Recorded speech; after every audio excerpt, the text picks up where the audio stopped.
और आइए अब आपको इसी से जुड़े कुछ ग्राफिक्स दिखाते हैं और आपको समझाने की कोशिश करते हैं कि आखिर ये इतना अहम क्यों हो जाता है। बीजेपी का मेगा प्लान क्या है? सुबह 11:20 पर जेवर के लिए रवाना होंगे। बीजेपी का आज का प्लान क्या है, क्या कार्यक्रम रहने वाला है प्रधानमंत्री नरेंद्र मोदी का, वो हम आपको दिखा रहे हैं। और अपने आप में ये एयरपोर्ट बहुत खास होने वाला है। दोपहर 12:50 पर इसके शिलान्यास का कार्यक्रम है, जो कि एक शुभ मुहूर्त माना जा रहा है शिलान्यास करने का। और इस पर सियासी गतिविधियां भी अब लगातार तेज हो जाएंगी। जेवर में जनसभा को भी संबोधित करने वाले हैं पीएम मोदी और माना जा रहा है कि करीब 2 से 2.5 लाख लोग इस रैली में जुट सकते हैं, जिसको लेकर सुरक्षा के मद्देनजर भी तमाम तरह की तैयारियां की गई हैं।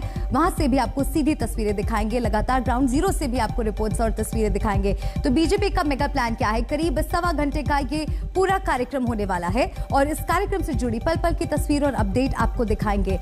इसकी लागत की अगर बात की जाए तो अनुमान है कि 29,650 करोड़ रुपए का खर्च इसको तैयार करने में आया है। 6,200 हेक्टेयर में इसका निर्माण हुआ है। ये कुछ विशेषताएं हैं जो हम आपको बता रहे हैं। 6,200 हेक्टेयर में इसका निर्माण हुआ है, तो सोचिए ये एयरपोर्ट कितना बड़ा है। विश्व स्तरीय एयरपोर्ट इसे बनाया जा रहा है। 2024 में अनुमान लगाया जा रहा है कि पहली उड़ान यहां से भरी जाएगी। यूपी के विकास का ये जेवर एयरपोर्ट माना जा रहा है। सभी की निगाहें इस पर टिकी हुई हैं।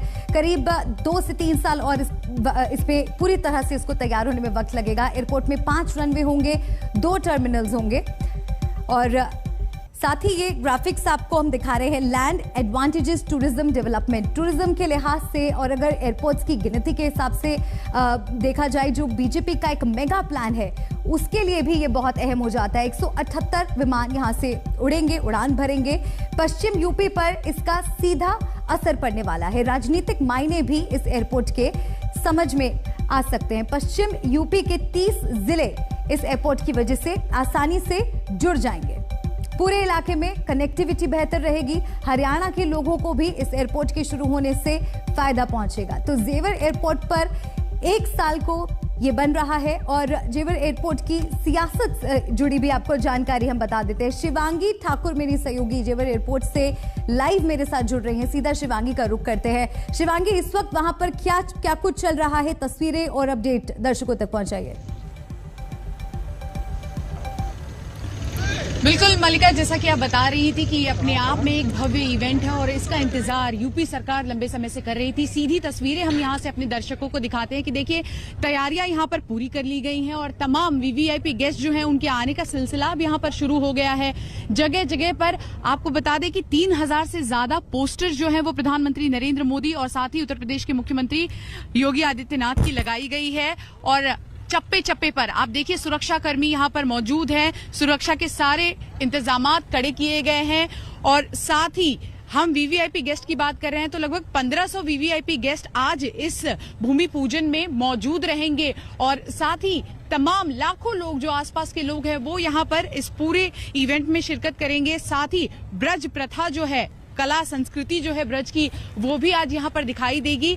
12:50 पर मुख्यमंत्री योगी आदित्यनाथ पीएम नरेंद्र मोदी के साथ पहुंचेंगे। 1 बजे से ये सारा कार्यक्रम शुरू होगा और लगभग 2:30 बजे इस पूरे कार्यक्रम का समापन होगा। लेकिन लोगों में जोश देखने को मिल रहा है और लगातार प्रधानमंत्री जो ये कहते आए हैं कि उनका सपना है कि हवाई चप्पल पहनने वाला भी हवाई यात्रा करे, अब कहीं न कहीं वो सपना यहाँ पर साकार होता नजर आ रहा है। साथ ही ये गेम चेंजर भी होगा। ये ड्रीम प्रोजेक्ट है यूपी सरकार का और आगामी विधानसभा चुनाव हो या उसके बाद लोकसभा चुनाव हो, उसके मद्देनजर रखते हुए भी ये अपने आप में एक बड़ी हम कह सकते हैं कि उपलब्धि होगी यूपी सरकार के लिए। अगर विकास के माध्यम से हम देखें तो आसपास के जितने भी इलाके हैं, नोएडा के जेवर से सटे हुए इलाके, चाहे वो ग्रेटर नोएडा हो, गाजियाबाद हो, हापुड़ हो, अलीगढ़ हो, बुलंदशहर हो, यहाँ पर रोजगार के नए माध्यम खुलेंगे। जो तमाम लोग हैं उनके लिए ये एक अपने आप में, लोगों से जब हमने बात की तो वो कहते हैं कि हम रोजगार के माध्यम तलाशते हैं दूर जाकर, लेकिन जब यही एयरपोर्ट खुल जाए तो क्या दिक्कत होगी। साथ ही दिल्ली एनसीआर की बात करें तो दिल्ली एनसीआर में ये दूसरा सबसे बड़ा एयरपोर्ट होगा। यानी इंदिरा गांधी इंटरनेशनल एयरपोर्ट पर जो भीड़ होती है उसको भी कहीं ना कहीं कम करने में ये एयरपोर्ट मदद करेगा। एशिया का सबसे बड़ा इंटरनेशनल एयरपोर्ट तो ये है ही। जरा एक बार फिर से आपको कैमरा पैन करके कैमरा पर्सन प्रेम दिखाने की कोशिश करेंगे कि कैसे यहाँ पर तैयारियां कर ली गई हैं और जो भी व्यक्ति यहाँ पर आ रहा है सभी की लगातार चेकिंग की जा रही है और ये देखना वाकई दिलचस्प होगा। देखिए मलिका, लगातार बात की जा रही है कि आखिर यहाँ क्या क्या होगा। तो साफ तौर पर आपको बता दें कि इंटरनेशनल एयरपोर्ट का जो काम है प्रथम चरण का वो 2024 तक हो जाएगा और ये जनता को समर्पित कर दिया जाएगा। पहली उड़ान यहाँ पर 2024 में ही भरी जाएगी। साथ ही यहाँ पर film city, medical device park, electronic city, apparel park, इन सभी चीजों को भी सम्मिलित किया जाएगा। तो कुल मिलाकर 1334 हेक्टेयर जमीन अभी तक इस इंटरनेशनल एयरपोर्ट को बनाने के लिए अधिग्रहण किया जा चुका है और ये देखना वाकई दिलचस्प होगा कि जब प्रधानमंत्री नरेंद्र मोदी और तमाम वीआईपी गेस्ट यहाँ पहुंचेंगे तब तस्वीरें क्या होंगी। बिल्कुल, आप नजर शिवांगी बनाए रखिएगा, आगे भी आपका हम रुख करेंगे। तो यूपी सरकार का ही नहीं बल्कि प्रधानमंत्री नरेंद्र मोदी का ये ड्रीम प्रोजेक्ट माना जा रहा है और तैयारियां जैसे कि आपको शिवांगी दिखा रही थी भव्य तौर पर, भव्य स्तर पर वहां पर की गई है। आगे की हलचल पर भी नजर हमारी बनी हुई है, आगे भी तस्वीर इसी तरह से आपको दिखाएंगे। जेवर में एयरपोर्ट तो बन रहा है, एक साल से जिन 3 कृषि कानूनों के खिलाफ किसान सड़कों पर है उनकी वापसी पर कैबिनेट की मुहर भी लग चुकी है। संसद में भी इनकी वापसी का एजेंडा लिस्ट हो चुका है, मगर किसान अब भी घर वापसी के लिए तैयार नहीं है। 27 नवंबर को होने वाली बैठक में किसान आगे की रणनीति तय करेंगे। तमाम शहरों में किसान अब भी आंदोलन कर रहे हैं और अब सवाल उठ रहा है कि क्या ये किसान आंदोलन पार्ट 2 है, क्योंकि जब इस आंदोलन की शुरुआत हुई थी तो एक सुर में एक ही मांग सुनाई देती थी कि इन कानूनों को सरकार वापस ले। अब जब कानून वापस लेने का ऐलान हो चुका है उसके बाद भी किसान आंदोलन खत्म नहीं कर रहे हैं और अलग अलग जगहों से जो आंदोलन की तस्वीरें वो आपके सामने। जब कैबिनेट की बैठक हुई तो उसमें इन सभी औपचारिकताओं को पूरा करके कैबिनेट ने तीनों बिल वापस लेने का जो औपचारिकता है उसको पूरा किया है।